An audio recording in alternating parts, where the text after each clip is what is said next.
네, 드디어 이제 우리가 익숙해졌어요. 감사합니다. 오늘 또 각자에게 주시는 하나님의 음성 있길 바랍니다.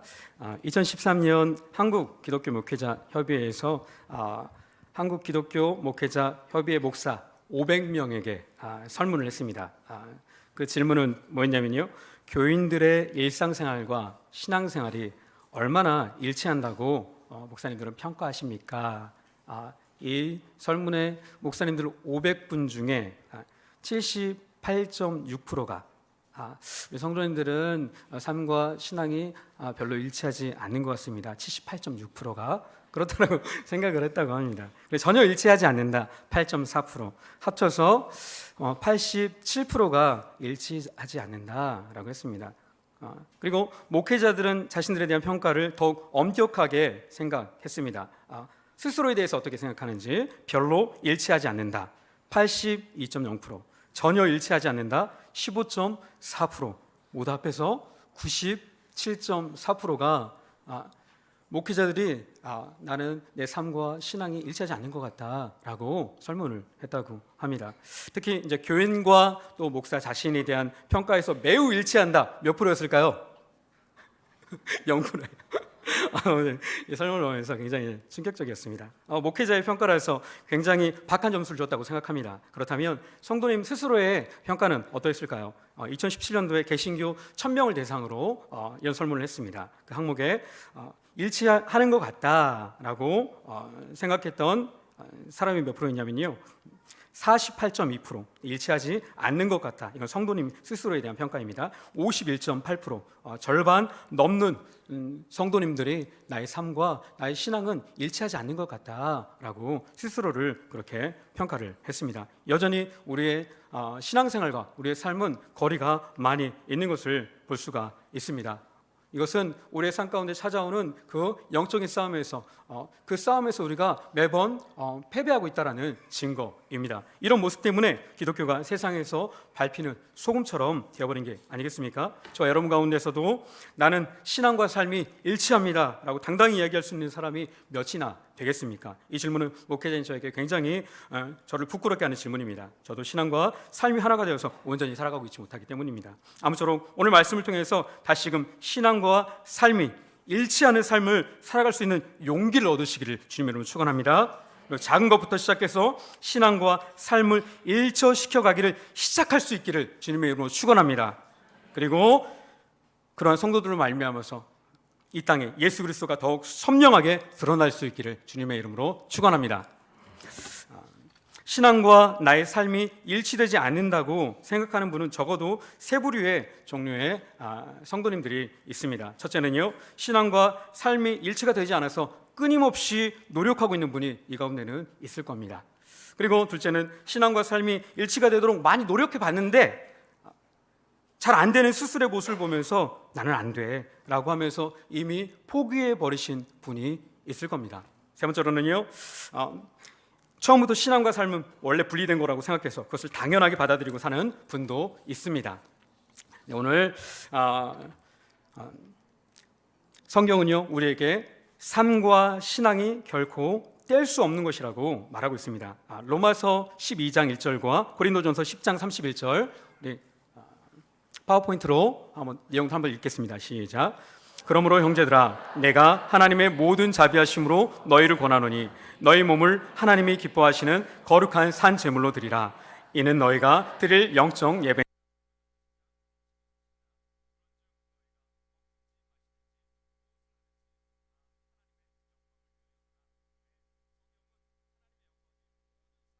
나타나야 한다. 그리고 우리가 진정으로 드려야 될 예배는 산제사, 곧 우리의 삶으로 드려야 되는 예배다라고 말씀하고 있습니다. 그 신앙과 삶은 결코 분리될 수가 없다는 것입니다. 그리고 그리스도인은 삶 속에서 소금과 빛으로 살아야 할 삶의 이유가 있는 사람들입니다. 그러니 어찌 신앙과 삶이 분리가 될 수 있겠습니까? 혹시 신앙과 삶이 별개라고 생각하시는 성도님들이 있습니까? 이 가운데는 없는 줄 압니다. 혹시나 그 마음 가운데 그런 마음이 조금이라도 있다면 다시 한번 말씀을 통해서 나의 신앙을 바르게 정립하시고 그 삶을 결단할 수 있기를 주님의 이름으로 축원합니다.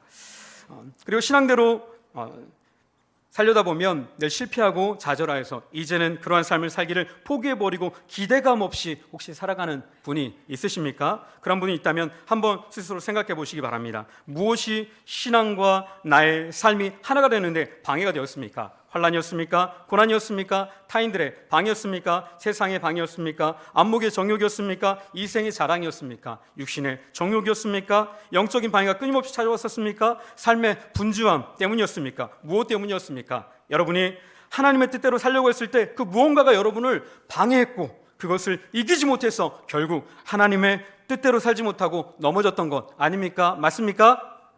그렇다면 오늘 본문은 성도가 하나님의 베푸신 그 사랑이 무엇인지, 그 은혜가 무엇인지, 하나님께서 우리를 위해서 일하신 그 결과가 무엇인지를 깨닫고 감격에 차서 로마교회 성도들 그리고 또 오고 오는 그리스도인들에게 넉넉하게 이기게 하시는 하나님에 대한 확신에 찬 기록을 사도 바울이 하고 있습니다. 즉 우리가 신앙생활을 우리 삶 속에서 살아내는 데 찾아오는 어떠한 환난과 고난이라 할지라도 넉넉하게 이긴다라는 것을 오늘 본문이 말씀을 해주고 있습니다. 본문 말씀을 풀어서 한번 여러분들에게 말씀을 해드리겠습니다. 사도 바울은 이것을 감격에 차서 이렇게 선포하고 있는 것입니다. 나는 하나님의 뜻대로 살고자 했지만 나의 마음은 있지만 나의 육신의 적용에 의해서 늘 넘어졌던 사람입니다. 나는 괴수 중에 계시요 이 사망의 모에서 나는 어떻게 해야 할지 모르는 사람이었습니다.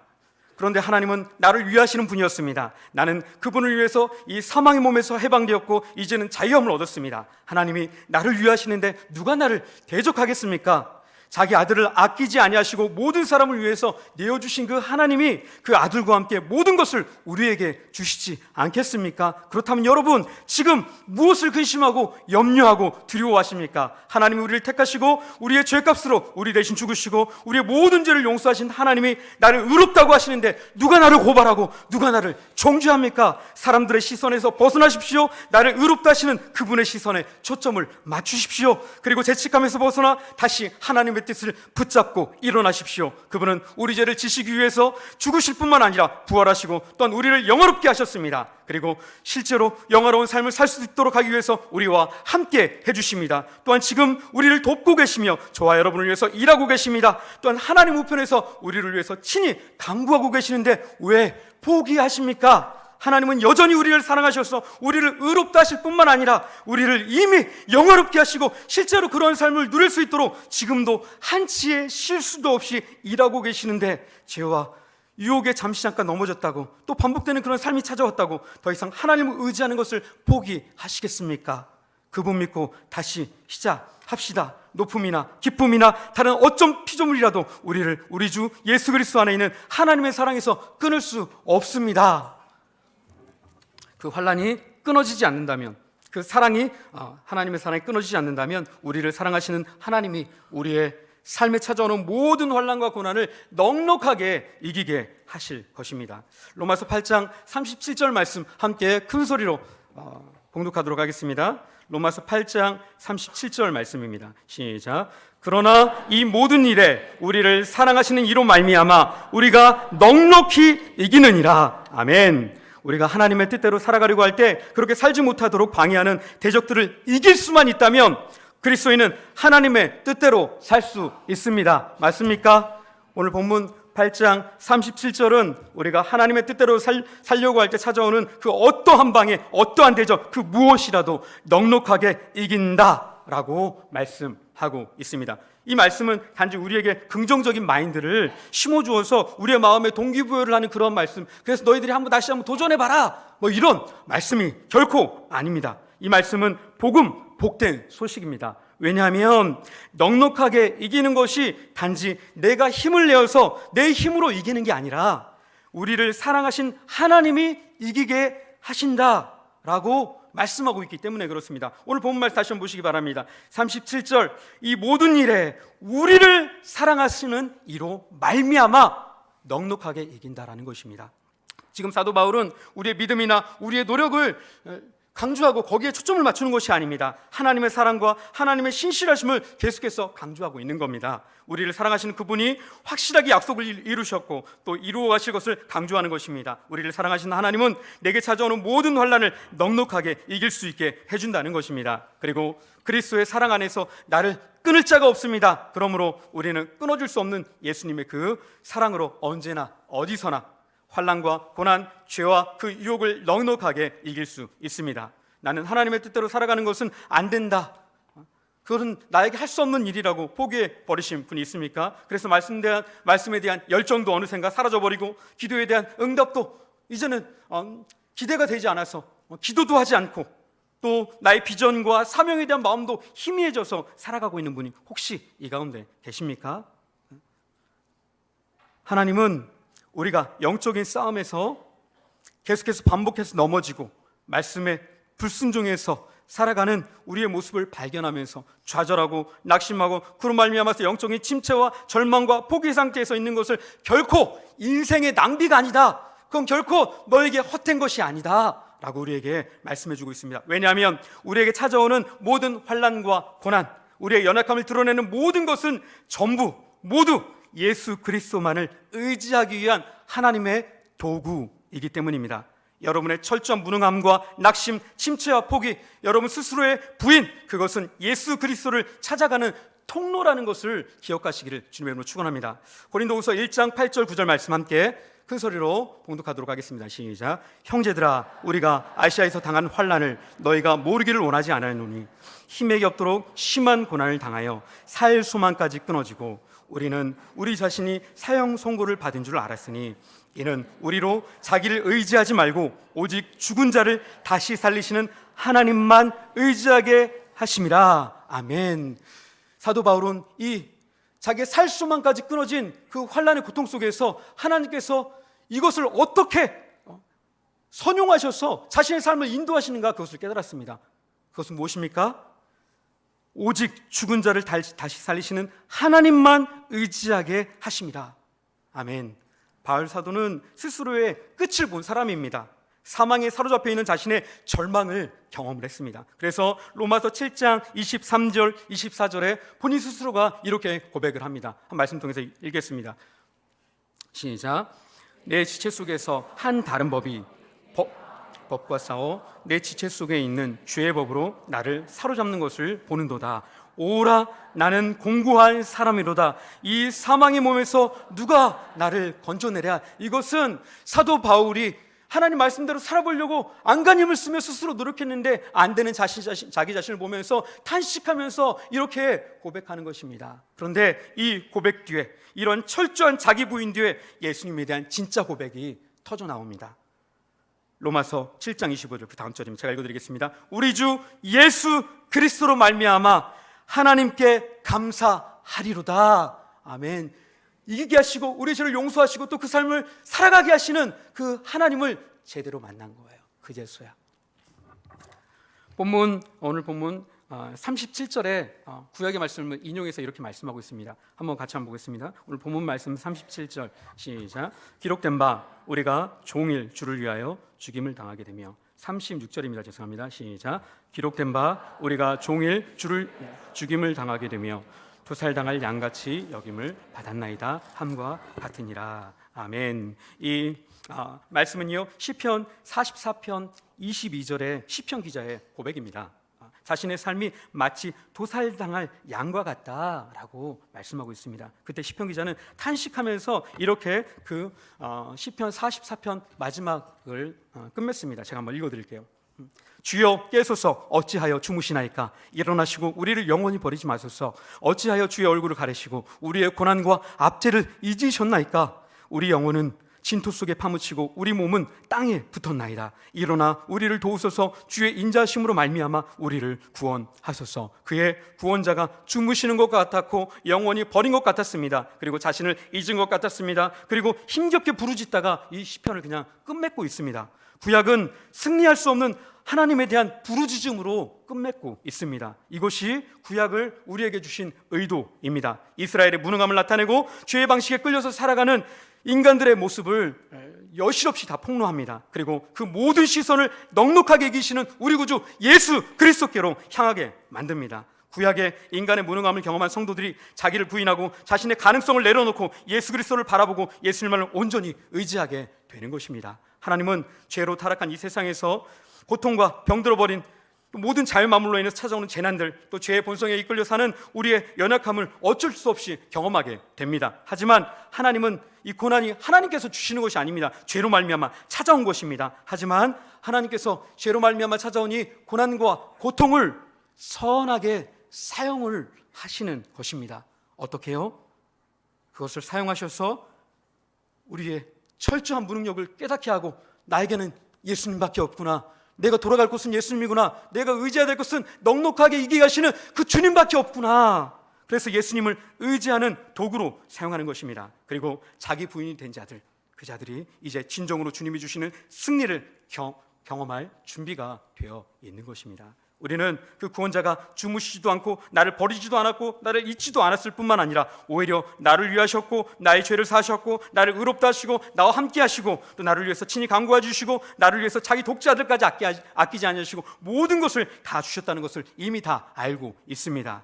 하지만 그분을 의지하려고 하거나 또 그분 앞에 나아가려고 하는 것은 별개의 문제입니다.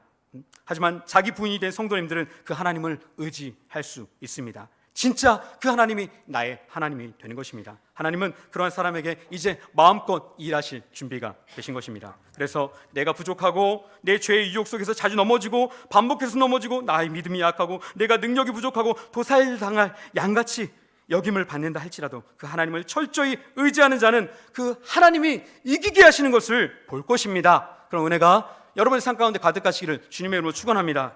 여러분의 모습을 한번 생각해 보시기 바랍니다. 여러분의 마음을 돌아보시기 바라요. 여러분의 삶을 생각해 보시기 바랍니다. 오늘 본문은 우리를 사랑하시는 하나님 때문에 넉넉하게 승리한다라고 말씀하고 있습니다. 여러분은 우리를 사랑하셔서 넉넉하게 이기시는 하나님을 얼마나 의지하셨습니까? 혹시 여러분 혼자만의 어리석은 싸움이 아니었습니까? 여러분이 붙잡고 의지했던 것이 하나님 아닌 다른 것 아니었습니까? 그래서 여러분을 사랑하시고 넉넉하게 이기시는 하나님이 일할 틈이 없었던 것은 아닙니까? 혹시 하나님의 뜻대로 살아가기를 포기하신 분이 있다면 왜 포기하셨습니까? 그 이유는 여러분의 무능함과 무력함을 여실히 경험했기 때문 아닙니까? 노력해도 안 되는 스스로의 모습을 본 것 아닙니까? 그것을 경험했다면 지금 성경의 말씀대로 되어가고 있는 것입니다. 구약을 우리에게 주신 이유가 바로 그것입니다. 이스라엘아, 너희 스스로에게는 소망이 없다. 그러므로 너희에게는 구원자가 필요하다. 너희의 열심이 아니라 나의 열심이 너를 구원할 것이다. 이것을 이 구약이 말하고 있는 것입니다. 여러분의 노력의 끝을 본 사람이 있습니까? 해도 안 되는 것을 경험해 보았습니까? 그렇다면 이제부터 넉넉하게 이기게 하시는 하나님의 승리를 맛볼 준비가 된 것입니다. 성경은 우리를 사랑하신 하나님이 넉넉하게 이기게 하신다라고 말씀하고 있습니다. 그 하나님을 의지하지 않고 싸움을 싸웠다면 다시 한번 싸울 때는 넉넉하게 이기시는 하나님, 그 하나님만을 의지해서 한번 싸워봅시다. 우리를 사랑하시며 능력이 무한하신 하나님께서 넉넉하게 이기게 하실 것입니다. 하나님이 주시는 은혜와 회복 그리고 승리를 경험해 보신 분이 이 가운데는 많이 있을 겁니다. 그런데 우리가 경험한 승리는 대부분이 교회를 중심으로 한 굉장히 제한적인 경험이었습니다. 우리 하나님은 넉넉하게 이기시는 하나님인데 대부분의 성도님들은 마치 간신히 이기는 그러한 삶, 간간히 살아가는 그러한 삶, 그런 삶을 대부분의 많은 그리스도인들이 살아가고 있다는 것입니다. 넉넉하게 이기는 삶을 살아갑시다.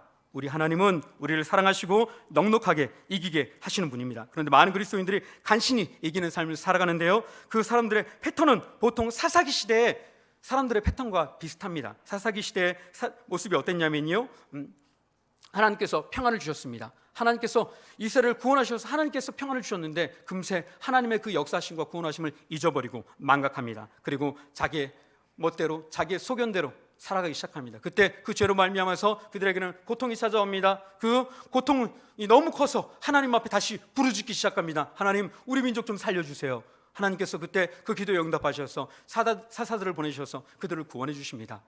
그리고 다시 평화의 시대가 찾아옵니다. 하지만 그것도 잠시 잠깐, 그 평화의 시대에 다시 하나님의 구원을 잊고 자기 멋대로 살아가기 시작합니다. 그러면 또 뭐가 찾아와요? 고통이 찾아옵니다. 그 고통을 이길 수 없어서 또 하나님께 부르짖습니다. 하나님, 나 좀 살려주세요. 그러면 하나님께서 또 사사를 보내주셔서 이스라엘을 구원해 주시고 다시 평화의 시대가 오게 합니다. 그러면 또 이스라엘 백성들의 모습은 어때요? 그 구원하신 하나님을 잊어버리고 또 우상을 섬기고 자기 소견대로 살아갑니다. 또 고통이 찾아와요. 마음의 공고함이 찾아와요. 그때 하나님께 또 부르짖는 거예요. 그러기를 계속해서 400여 년간을 반복하는 것이 사사기의 삶의 모습이었습니다. 그런데 우리들의 모습이 그러한 삶을 살아가고 있다라는 것입니다. 한 주간, 아니 하나님 앞에 예배당에서 드리는 예배로 나오기 전까지 하나님의 뜻대로 살지 못하고 예배 가운데 나옵니다. 그리고 무거운 마음으로 주님 앞에 나와서 간신히 하나님의 은혜를 구하면서 나아갈 때 그제서야 간신히 패배감과 좌절감, 죄책감 대신에 용서와 평안을 얻습니다. 그런데 또 한 주간을 살아가면서 그 은혜를 주셨던 하나님을 잊어버리고 또 내 생각, 내 멋대로 또 적당히 세상을 즐기면서 살아갑니다. 그렇게 세상 사람과 똑같이 살다가 또다시 무거운 마음을 가지고 다친 심령을 가지고 예배당에 나오는 거예요. 이러기를 계속해서 우리의 삶이 반복하고 있다는 것입니다. 하나님의 회복을 경험하는 거예요. 하나님의 또 이 예배당에서 하나님을 만나게 하시고 우리에게 찾아왔던 죄책감과 또 무거운 마음들을 이길 수 있도록 이기게 하시는 그 하나님을 경험하는 거예요. 그런데 이런 삶은 간신히 이기는 삶.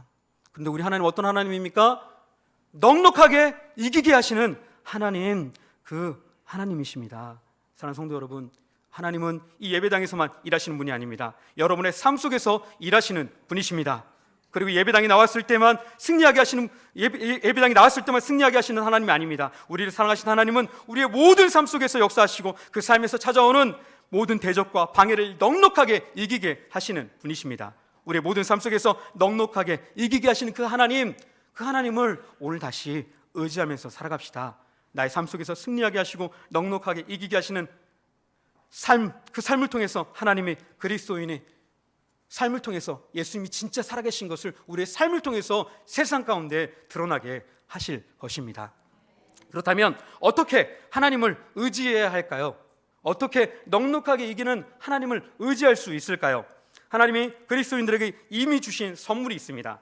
이것은요, 영적인 싸움을 승리로 이끄시는 영적인 사령관이신 우리 성령님을 우리 가운데 선물로 보내주셨습니다. 그리고 성령님께서 사용하실 수 있는 강력한 무기가 있습니다. 그것이 곧 하나님의 말씀과 놀라운 기도의 특권입니다. 이것을 통해서 그리스도인들은 넉넉하게 이기게 하시는 주님을 힘입어서 우리의 삶 속에서 승리하는 삶을 살아갈 수가 있습니다. 우리의 신앙이 좀 깊어지면요, 매 순간을 우리 영적인 사령관, 우리를 승리로 이끌어 가시는, 그리고 우리에게 승리의 모든 것을 공급해 주시는 그 성령님과 늘 동행하면서 살아갈 수가 있습니다. 그러한 사람은요, 예수 그리스도의 갑옷을 입고 모든 공격으로부터 스스로를 보호할 수 있습니다. 그리고 예수님과 동행하며 시시때때로 들려주시는 주님의 음성을 이제는 내면 안에서 이제 말씀을 많이 받기 때문에 우리 주님께서 그때그때 필요한 말씀을 떠오르게 해주시는 거예요. 그리고 그 말씀, 떠오르게 하신 말씀을 이제는 주님의 내 안에 계신 성령의 능력을 의지해서 순종하는 삶을 살 수 있습니다. 또한 일상의 삶에서도요, 성령 안에서 매 순간순간 기도하는 삶을 살아갈 수가 있습니다. 그래서 우리에게 필요한 것을 공급받고 우리의 대적과 맞서서 승리하게 되는 것입니다. 저는 성도님들이 모두 다 이러한 삶을 살 수 있기를 주님의 이름으로 축원합니다. 하지만 이러한 삶은요, 끊임없이 성령님과 교제하고 성령을 의지하면서 성령의 연단을 받은 사람들에게만 가능한 것입니다. 우리 가운데는요, 이러한 삶을 이미 살고 계시는 분들도 있습니다. 이런 분들에겐 더 이상 법이라는 게 필요가 없어요. 성령님의 인도하심을 따라서 말씀에 순종하며 기도의 삶을 사시기 때문에 매 순간순간을 하나님의 뜻대로 살아가는 겁니다. 그래서 뭔가 고정되어 있고 정형화되어 있고 형식화되어 있는 것에 매이지 않으면서도, 그러지 않으면서도 은혜롭고 덕스럽고 모범이 되고 더 하나님의 뜻에 가까운 삶을 살아가게 되는 것입니다. 이 가운데는 그런 삶을 사는 분이 저는 있다는 것을 이미 다 알고 있습니다. 그런 분들은 그 삶을 더 깊이 있게 살아갈 수 있기를 주님의 이름으로 축원합니다. 하지만 이런 삶이 익숙하지 않은 분들이 대부분입니다. 또한 의지가 너무 막 강력해가지고 결단하고 매일 그런 삶을 살면 제일 좋겠지만 웬만큼 의지력이 강력하지 않고서는요, 그런 삶을 꾸준히 사는 것은 결코 쉽지가 않습니다. 그래서 우리에게 필요한 것은 이것을 자연스럽게 살아갈 수 있게 만드는, 되어지게 만드는 환경이 필요합니다. 우리에게는 이것이 너무도 자연스러운 환경이 될 수 있도록 해야 된다는 거예요. 그 환경이 무엇입니까? 이미 하나님께서는 우리에게 그 환경을 준비해 주셨어요. 그게 뭡니까? 맞습니다. 바로 이 교회 공동체, 이 교회 공동체가 그러한 환경입니다. 하나님께서 이곳에 오면요, 이곳에 이 공동체에 우리가 오면 목장 모임을 하고요, 또 자체 모임을 하죠. 그래서 언제든지 만날 수 있는 동역자들이 있는 곳이 바로 이 교회 공동체입니다. 하나님은 내가 함께 만나서 마음껏 예배하고 영적인 교제를 나누고 함께 기도하고 찬양해도 어색하지 않은 공동체를 주셨습니다. 오히려 이 예배 공동체는요, 이 교회 공동체는 함께 만나서 예배하지 않고 말씀을 나누지 않고 영적인 교제를 하지 않으면 어때요? 어색해. 오히려 그걸 안 하면 어색해. 왜 안 하지? 우리 목사님 왜 그걸 안 하실까? 이제 좀 말씀 나누고 좀 우리 삶을 나눠야 되는데, 기도를 좀 해야 되는데 왜 안 하지? 어색한 거예요. 하나님께서 우리에게 넉넉하게 이기게 하시기 위해서 영적인 사령관님 성령님을 보내주시고, 성령님이 강력하게 사용하실 수 있는 그 영적인 무기인 말씀과 기도를 우리에게 이미 주셨습니다. 그런데 우리가 이것을 잘 활용하지 못하는 거예요. 근데 이것을 잘 활용할 수 있는 그 환경이 어떤 환경이다? 교회 공동체다. 그렇다면 우리는 이 예배 공동체, 우리 교회 공동체를 잘 활용해야 합니다. 그러면 이 공동체를 통해서 하나님께서 저와 여러분을 이기게 하는 삶을 살 수 있도록 계속해서 역사하실 것입니다. 그런데요, 전부 교회 공동체가 우리의 삶을 승리로 이끌어 주진 않습니다. 기억하셔야 됩니다. 많은 가나안 교인들, 교회에 나가지 않는, 원래는 성도였는데 이제는 더 이상 교회 안 나가는 성도님들, 가나안 성도라고 하잖아요. 그 가나안 성도님들이 이 교회 공동체에서 어려움을 당하고 오히려 신앙을 등져버렸기 때문에 그렇습니다. 이 교회 공동체가 성도님들이 승리하는 삶을 살아가는 통로가 되려면 해야 될 것이 있습니다. 첫째, 하나님의 일하심과 그 결과를 알고 인정하는 공동체가 되어야 합니다. 모든 성경의 기록은 하나님이 일하신 역사의 기록입니다. 오늘 본문 말씀 함께 보시기 바랍니다. 8장 30절부터 읽을게요. 8장 30절. 8장 30절 한 절만 읽겠습니다. 시작. 또 미리 정하신 그들을 또한 부르시고 부르신 그들을 또한 의롭다 하시고 의롭다 하신 그들을 또한 영화롭게 하셨느니라. 아멘. 여기서는요, 하나님이 처음부터 끝까지 다 했다, 이것을요 한 절 말씀을 통해서 지금 기록해 놓고 있는 거예요. 하나님께서 미리 다 정하셨고 또 미리 다 부르셨고 그 부르신 사람들 다 의롭게 하셨고 또 의롭게 하신 그들을 다 영화롭게 하셨다. 누가 하셨다고요? 하나님이 하셨다.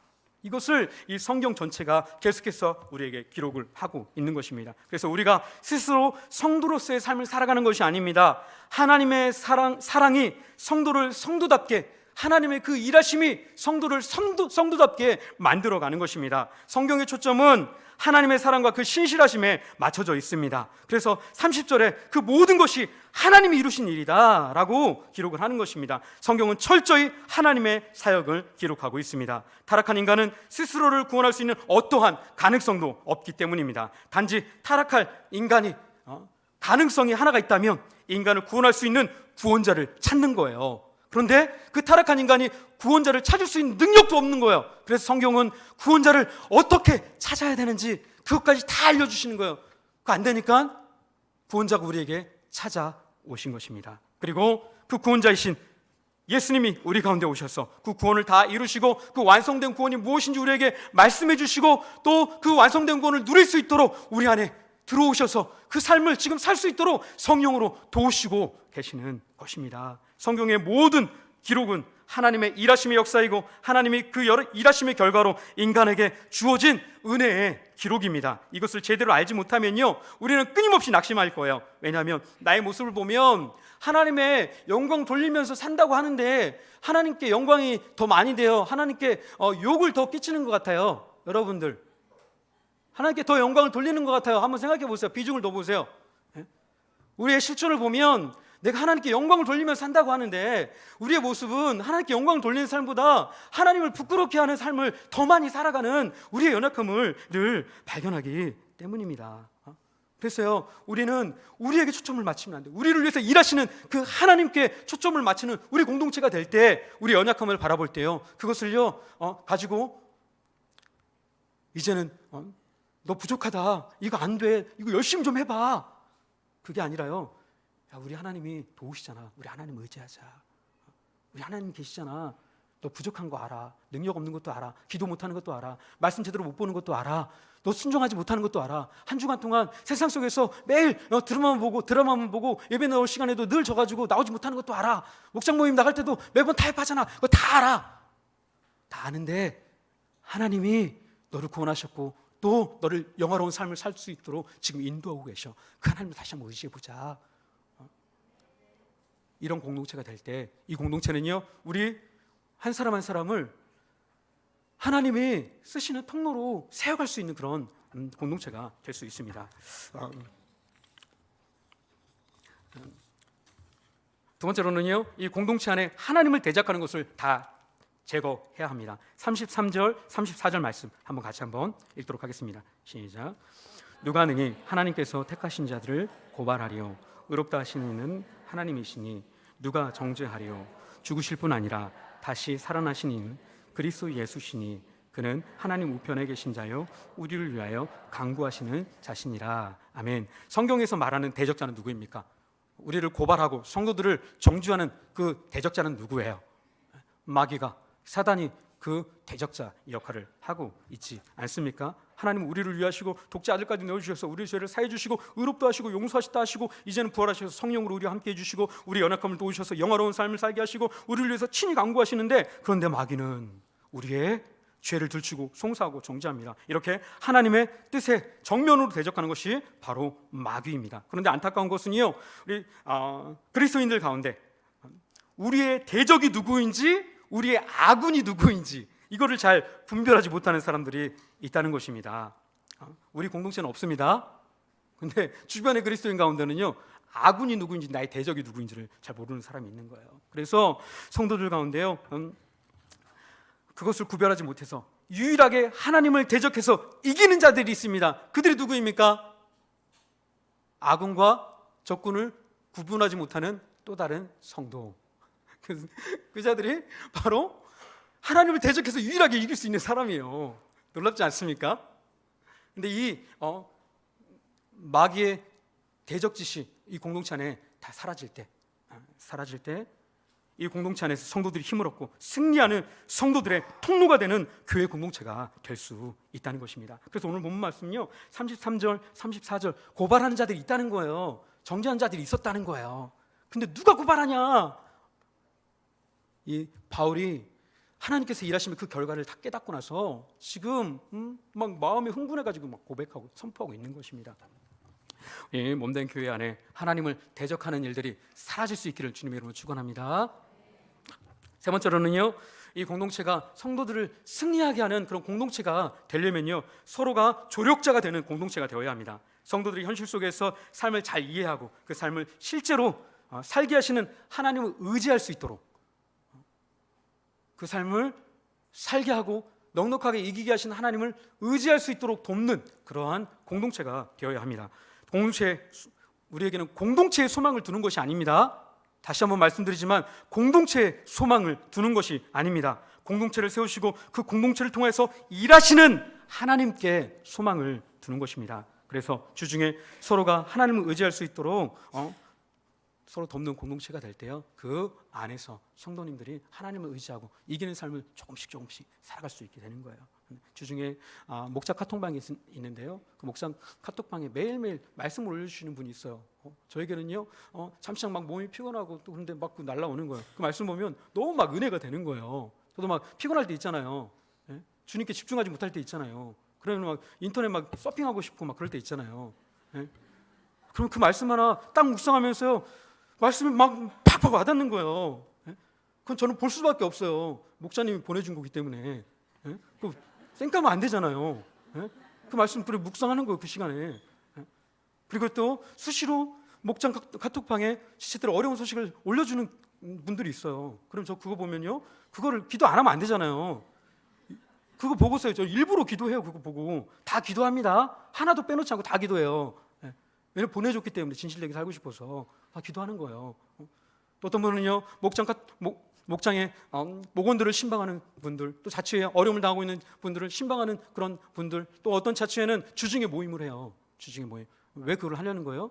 하나님을 의지할 수 있도록, 넉넉하게 이기시는 그 하나님을 의지할 수 있도록 돕는 조력자가 되는 공동체, 그런 공동체인 거예요. 우리가 지금까지 잘해왔잖아요. 이거 다시 하면 됩니다. 우리는 교회 공동체 안에서 서로가 조력자가 되는 공동체로 만들어갈 때, 그러한 교회 공동체는 하나님이 우리의 삶 속에서 더욱 강력하게 일하시는 통로가 될 것입니다.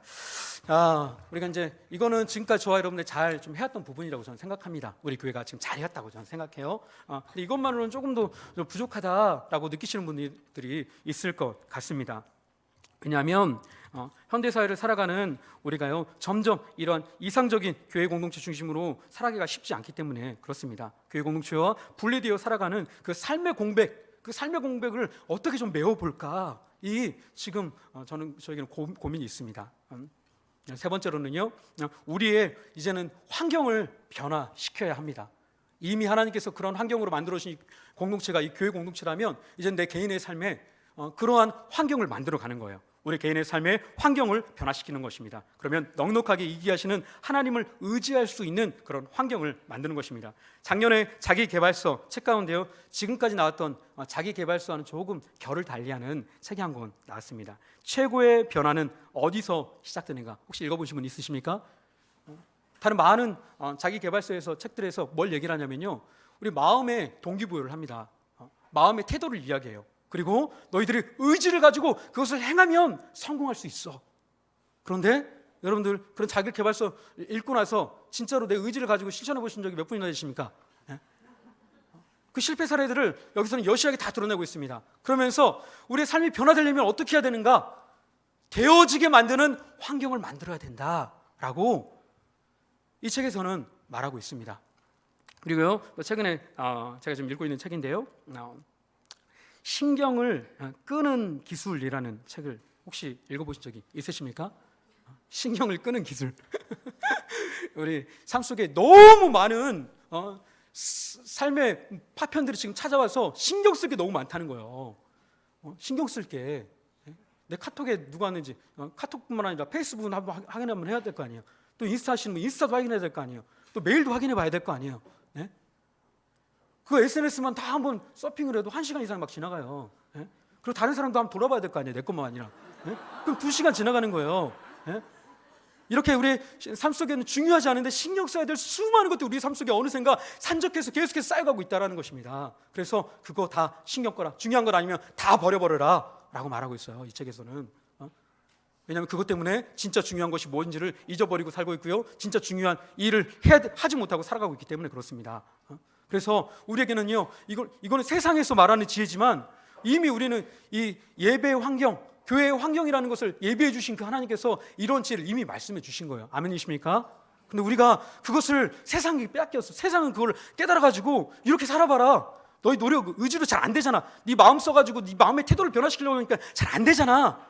네 동기부여를 스스로 하려고 하니까 안 되잖아. 그러면은 될 수 있는 와의 환경을 좀 만들어놔 라고 이야기를 하는 것입니다. 그리고 다른 것에 네 마음의 에너지, 의지력을 막 써가지고 고갈되지 않게 신경 쓸 만한 걸 다 제거해버려. 이렇게 이야기를 하는 것입니다. 예를 들면 이런 것입니다. 우리의 마음을 피곤하게 하는 것들은 다 제거해버려야 돼요. 텔레비전에 유혹을 이겨내기 위해서요, 우리가 그 유혹과 싸우려면 마음의 에너지 써야 돼요, 안 써야 돼요? 지치잖아요. 예배 나오는데 이미 거기서 한번 지치고 나오는 거예요. 우리 말씀 구절 내가 읽으려고 하는데요, 지금 당장 내게 성경이 없어요. 그러면 성경 찾으러 가려면 의지를 들여야 되잖아요. 그 수고해야 되잖아요. 그 수고 하기 싫어서 안 보신 분 많이 있으시죠? 저도 제 얘기입니다. 죄송하지만 제 얘기라서 그래요. 이게 우리들의 현실이라는 거예요. 그래서 하나님께서 교회의 환경을 이미 예배드리면서 너희들의 삶을 이렇게 환경을 만들어 될 수 있는 환경을 만들어 가라는 것입니다. 그래서 이 예배당이 좋은 모델이 됩니다. 그래서 하루를 시작할 때요, 아침에 일어날 때 여러분의 삶 속에 찬송이 없습니까? 알람 소리를 찬송으로 맞춰 놓으세요. 또 자녀들을 위해서 기도하는 시간이 없습니까? 일어나자마자 알림 칸을 만들어 놓으세요. 다이어리에 매일매일 일어나면 그럼 띠디딩 소리가 울리는 거예요. 자녀들에게 기도해 주기 3분. 그럼 일어나자마자 다 자고 있으니까 그냥 이렇게 손 얹고 기도해 주면 되잖아요. 그거는 뭐 노력할 필요가 없는, 그냥 자다가 그냥 손 하나 올리고 그냥 축복해 주세요. 이렇게 그럼 기도하면 자녀들을 위한 기도가 매일매일 되는 거예요. 또 말씀 암송 구절 좀 말씀 암송 매일매일 보고 싶습니까? 가족들에게 선포해 주세요. 자녀들 어린 자녀들이 있다면 특별히나 우리는 매일매일 암송 구절 근데 요송 다 외우고 있지 유치부들 있습니다. 그거 이제 매일매일 좀 하게끔 한 거예요. 그거 우리는 하지 않으면 우리 밥 안 먹을 수 없어. 아빠가 선포해 주세요. 그리고 일주일간에 그 말씀 구절 또 내가 못 외우잖아요. 그럼 어떻게 해야 돼요? 말씀 구절 빨리 복사해가지고 그 테이블 밑에다 넣어놓으세요. 그냥 그러면은 굳이 성경 찾아가지고 고르지 않아도 어떤 말씀 외울까 고르지 않아도 그냥 그거 밥 먹으면서 너무 힘든데 오늘 말씀 구절 하긴 해야 되는데 귀찮아. 여기 있네. 그냥 하는 거예요. 네. 이것을 여러분들에게 지금 권면드리고 있는 것입니다. 그래서 여러분의 방에 세상의 것을 차단하고 기도와 말씀에 집중할 수 있는 기도의 방을 만들 수 있기를 바랍니다. 저희 집에 매트가 있습니다. 아이들 층간 소음을 막기 위해서 매트가 한 5개 정도가 있어요. 그 중에 하나를 뺐습니다. 그래서 제 서재에 테이블이 있는데요. 그 테이블에 그 아이들 제가 들어가면은 뭔가 좀 거기서 좀 책을 보고 싶고 해야 되잖아요, 목사가. 근데 그게 안 되는 거예요. 집안 어지러져 있지. 애들 들어가면 하루 종일 청소해도 그냥 1시간이면 다 되는 거 아시잖아요. 그 환경 속에서 어떻게 말씀을 봐요.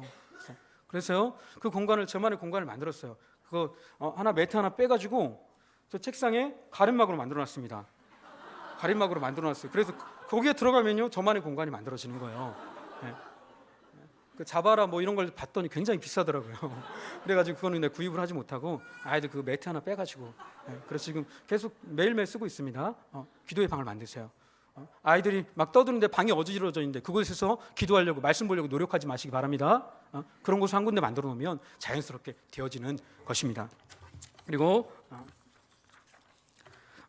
여러분의 가족 가운데 믿는 분이 있다면 동역자로 삼으시기 바랍니다. 매일 만나는 누군가와 함께 예배하고 말씀을 나누고 서로 중보하지 않으면 어색한 그런 관계.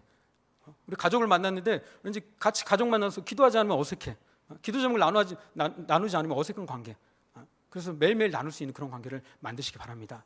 그래서 그 나의 주변 환경이 하나님께서 넉넉하게 이길 수 있을 만한 통로가 될 수 있게끔 만들어 가는 것입니다. 사랑하는 성도 여러분, 하나님은 넉넉하게 이기게 하시는 분입니다. 하나님은 우리가 하나님을 의지하지 않고 실패했던 여러분의 모습까지도 다 선하게 사용하십니다. 그 철저한 실패를 잊지 마시고 나의 무능함과 나의 노력의 한계와 나의 의지의 한계를 인정하고 이제는 철저히 하나님을 의지하시기 바랍니다. 그리고 하나님이 우리에게 주신 그 귀한 무기들을 잘 활용하고 하나님이 일하실 수 있는 그런 환경을 만드시기 바랍니다. 그래서 이번 한 주 시작합니다. 그런 환경 잘 만들었어요. 이제는 우리의 삶 속에서 자그마한 승리들이 여기저기서 막 터져 나올 때 승리의 기쁨이 무엇인지를 좀 맛보고 이 자리에 다음 주에 나왔을 때는 내 삶에 이런 은혜들이 있었어. 내가 매일 하루도 내가 기도 한 번도 안 해봤는데 내가 10분 내가 기도해봤어. 우리 집에서 내가 매일매일 말씀 한 번도 못 해봤는데 회사에서 내가 5분 한 번 내가 묵상해봤어. 다 해봤어. 이런 자그마한 승리예요. 이런 승리가 여러분과 넘쳐날 수 있기를 주님으로 축원합니다. 함께 한번 찬양하고 기도하도록 하겠습니다. 이 시간 찬양할 때